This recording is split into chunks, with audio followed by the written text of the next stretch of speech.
Oh, I'm on. Seems like I'm on. Am I on? Are you making noise? You're making noise. Okay. Welcome back, everybody. I'm not gonna lie. This is the second day of me doing 2 streams in a row, and my voice kinda sorta really hates me for it. This is the most I've talked in so long, and my whole vocal cord system not ready for it. But that's okay. As you can see, the background is different. You got the book cover for book number 2 again, but you also get the blurb for it. Get a little some extra. A little some extra. It's great. Go ahead, check that out as you will. The Queen of Thieves Catwalk Criminals is currently on pre-order, so you can go ahead and buy that as well as the next book if you would like. I'd be down. But today we are talking about mental health, my mental health, and really how it just declined, like straight nosedived at the beginning of the second Hawaii quarantine. So, let's begin. I'm not gonna lie to you. I thrived during the first quarantine. You know, I don't have friends, I don't have family, I don't talk to people, so I'm used to being alone all of the time. I'm used to isolating myself all of the time. And wasn't even alone. I had Xavier because we lived together. So I was fine. I was really just being given the opportunity to not work at my toxic workplace and to get more work done for this. So I was fine. I actually ended up getting to a pretty solid and pretty great workout routine. But then went back to work, started falling out of my workout routine. And general toxic workplace things. But that's not even the problem here. The problem was it is a normal issue, and it has been a normal issue for years. Let's go back. Let's go back all the way. I have breathing issues. Someone has asthma. As far I've been told, I have asthma, and I also have pretty solid pollen allergy. I vividly remember having a birthday where I ended up getting a bunch of flowers, and I just couldn't really move. I was almost incapacitated by flowers. That's the severity of my pollen allergy at the time. And literally was not thinking of the fact that Hawaii is one of the most tropical places on this goddamn planet when I decided to go to college here. I was really just focused on distance. So when I got off of the plane in Honolulu, it hit me like a goddamn wall, and I was not okay. And frankly, I never got good at taking allergy medicine. There are a lot of things that I need to do to better my quality of life, and I just don't tend to do them, you know? So I never got good at taking allergy medicine. And I guess my body decided, you know what? She doesn't care. So instead of having these common allergy symptoms throughout the entire year, we're just going to have these weeks at a time where she's just not going to be able to breathe. And I genuinely will be up all night gasping because I cannot get oxygen to my lungs. That is the issue that I normally have. And so we have COVID that hit. And then this period of time where I just can't breathe at all hit. And I was like, you know what? Option A, go to the hospital. Option B, go to work. And if we pass out, we pass out. I ended up going to a hospital because I was talked into going to a hospital. And that was probably the biggest mistake of my life. I'm not going to lie to you. I was misdiagnosed, I believe. Because I told them I was having, the major issues with my breathing tend to be around congestion. And like, the difference that I feel when this period of time happens is primarily in my nose, as opposed to it feeling like primarily in my throat, which would, I think, be asthma then, or primarily in my lungs, which would for sure be asthma, but it's rather, it's more in my, like, nose to throat area, you know. But, so they just gave me a nasal spray, but the primary prescription I was given was to take, like, every 2 to 4 hours, or every time I'm having a hard time breathing, but primarily every 2 to 4 hours, take 2 puffs of my inhaler.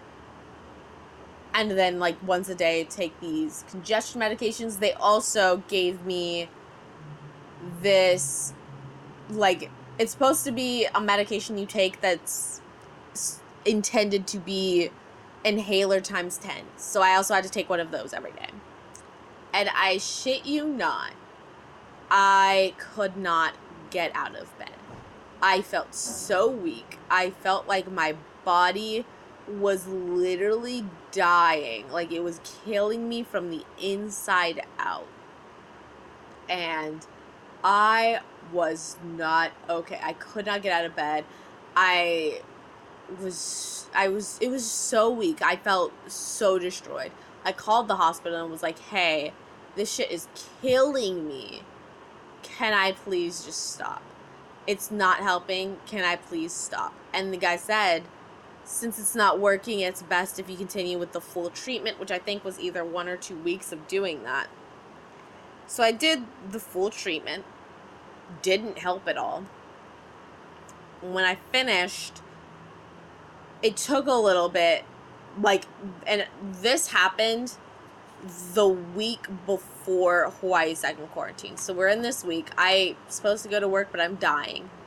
Doctor gave me a note to give to work. He said, you're probably not going to need it, but again, I could not move. So I called out of work. I gave them a doctor's note, and I called out of work. Next week, Hawaii quarantine hits. And I don't remember if I was still doing the treatment at that point or if I had already been off of it. But we're doing all that. And then the treatment ends. And it takes a little bit for me to have any degree of mobility really back.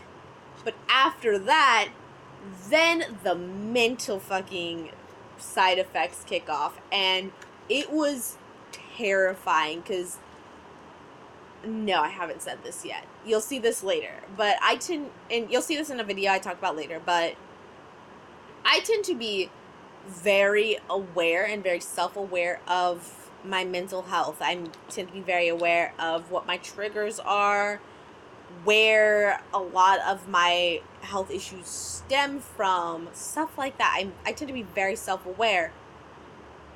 But then out of nowhere, it felt like this darkness. It, like, literally felt like the edges of my vision were closing in and were darkening. This will also, like, expand on, I have a video coming out soon, fingers crossed, and that'll expand on that feeling more. But, like, it felt like my vision was, like, getting darker, like,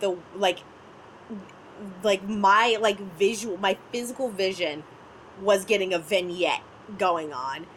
And I just sank into this really intense depression, and it was terrifying because I couldn't really, like, I didn't understand why I would why I was feeling this way, why I was starting to have suicidal thoughts right now. I was genuinely happy, and I was fine with where my life was, but all of a sudden it felt like the depression and the suicidal thoughts were just being forced on me, as opposed to something that happens naturally, and that happened naturally with a traumatic life. So I was absolutely terrified, and that was what the next things I would go through. It was that I was crying all the fucking time. And, like, back to the idea of, like, I was thriving during the first quarantine. I'm not gonna lie to you. We went like when quarantine started and when the pandemic started, we bought every fucking over-the-counter anti-anxiety. Are we on? Are we back together? Is everything back together? Yes. That means I have to do things in order to post this one on YouTube, but that's fine. Let me backtrack a second. Hopping back to talk about the first, like, the beginning of the pandemic, when we had the first major quarantine, everyone was going in lockdown except, like, Florida, Georgia, and Texas, and I am not gonna lie to you, I wasn't on top of the world. Xavier and I literally went to Walmart and Target and got every single one of their anti-anxiety, like, not meds, nothing serious, because I'm scared of how those are going to, have side effects on me. But we got, like, every single multivitamin that they had, and because I was genuinely having, like, 8 panic attacks a day. That was my day when quarantine hit, especially because I was this anxious and this stressed, and my job had not shut down yet, and so I felt like I was just peak anxiety at that point in time. So we eventually did get that under control. St. John's Wort is the like over-the-counter multivitamin that ended up really feeling like it helped me at all. I still have a fucking drawer full of shit that we were going through, because we bought literally everything to try and make it work. But after we got me to a point where I could survive a day, then I was able to, like, work during that time. This was during the second quarantine. I still couldn't get out of bed. I could not wake up in the morning either. And these are issues that then, like, this wasn't just the mental issues that I ended up having. Yes, if we're being honest, I think I'm still really struggling with them right now. I still have so much trouble waking up in the morning. And I was waking up at like 7 during the first quarantine, getting a full fucking day's worth of work and full fucking day's worth of shit done. But that second quarantine, I maybe got out of bed at 10. I was maybe, and by out of bed, I mean I maybe woke up and watched an hour of something, and then I got out of bed at 10 o'clock. Starting at 10 o'clock. I wasn't working out. Literally, my feet were, like, made out of fucking cement. I could not get myself to work out. And I hadn't had ever that much trouble getting myself to work out. I usually just love working out. It's, frankly, tends to be cathartic and tends to be relieving to me, but I could not do it. And even now, I really am struggling with getting myself back into a workout routine.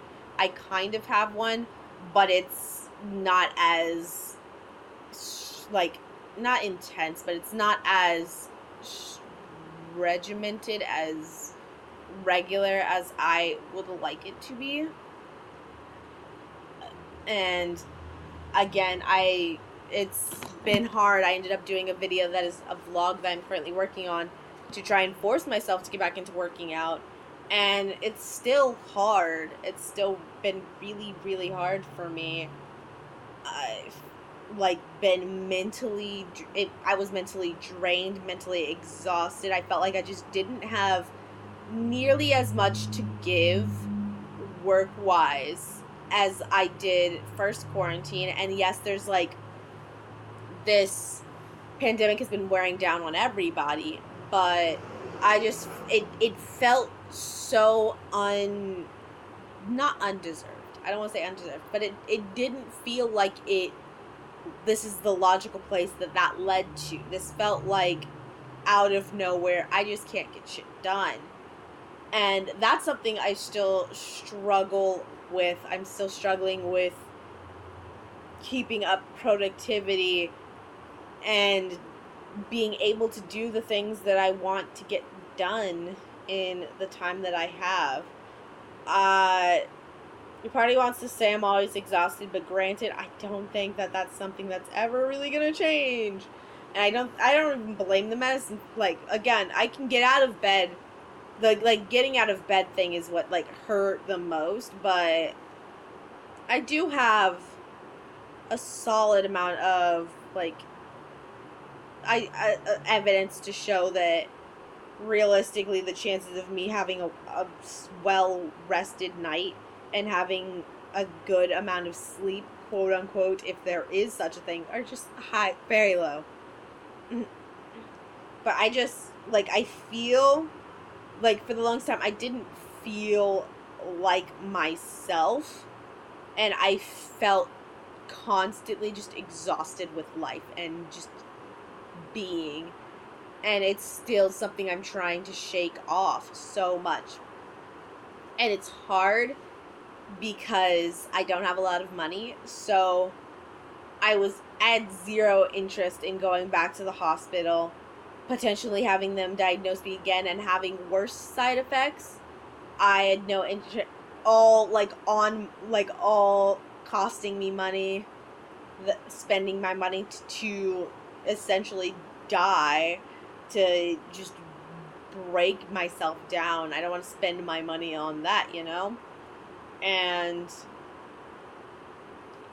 because I don't have the money to try every option that they can give, and I don't have the money to not be right the first time, and especially because it did feel like that doctor kind of just wasn't listening when I did bring up, like, the issues I have with congestion. He was very focused on asthma because, as far as I know, I do have asthma, and, like, some of the most stressful things in life are to just, specifically for me, are to have a doctor that doesn't listen to you. I know, like, ages ago I had to get a COVID test, and that doctor also just wouldn't listen to me when I was telling him about, like, some shit with my ear.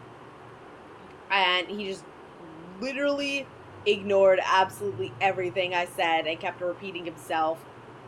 And it's frustrating, but it also, like, when they're prescribing you medicine, and now with, like, I already had a fear of what side effects I would have to medications. This is specifically why I don't want to take any anxiety medications, why I don't want to take any antidepressants, because they all have a fucking, like, thing on the bottom. They all have a warning that says they could increase suicidal tendencies and they could lead to suicide and stuff like that. So I'm very scared of side effects of medications, and so that's the fear I already have. And then to have a doctor that is going to prescribe me a medication, and I'm going to have to pay for it, but this doctor is not listening, that just doesn't feel safe to me. That is a situation in which I do not feel safe. I feel like I am in danger, and my health is in danger, because it is.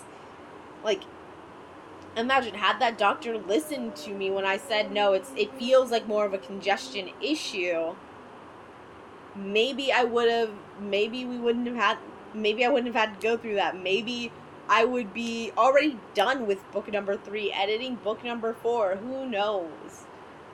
And this was an emergency room doctor, so it's not like I had a personal doctor, because I don't have the money to just go to a fucking doctor every year.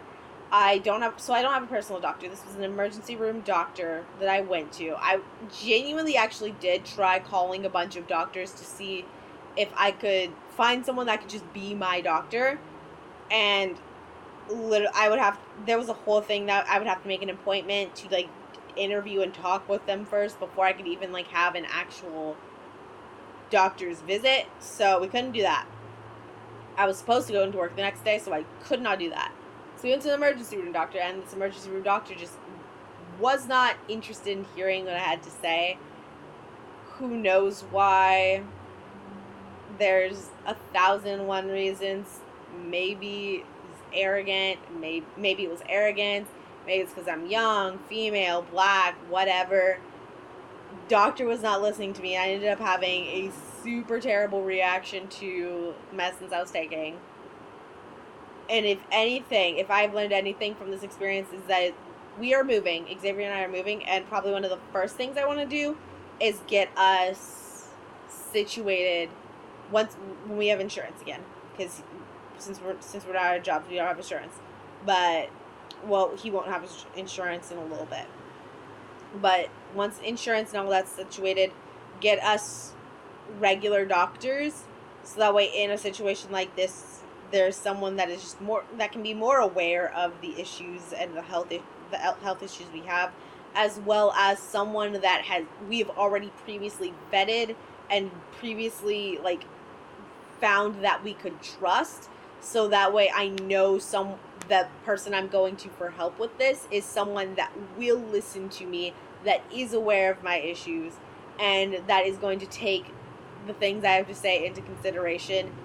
So that way, ideally, granted, like, the chances of me having another reaction like this to a medicine is probably very high. And it makes me scared to take any medications whatsoever, which, we love that. We love that. As someone who literally has so many things wrong with her body, we love to add on just medication anxiety as well. It's fucking great. But I think if we're going to, if there's even like a slight interest in fixing any of the things, it's probably going to have to start with us having a regular doctor that we can trust and that like knows our issues, and that's probably going to be the very first step. But yeah, so that was the issue. That was Hawaii's second quarantine, and like just the fucking mental deterioration that went with it. Ugh. Like I said, I still feel like I'm not 100% the person I was a year ago. I don't feel like I'm 100% put together. I don't feel like I have all of the pieces of me back yet. But we're working on it. We are working on it. We are getting there. I definitely feel better than I did going into the second quarantine. And I feel better than I did coming out of the second quarantine. So, progress. Progress is key. Thank you so much for listening. And until next time, valedictions, friends.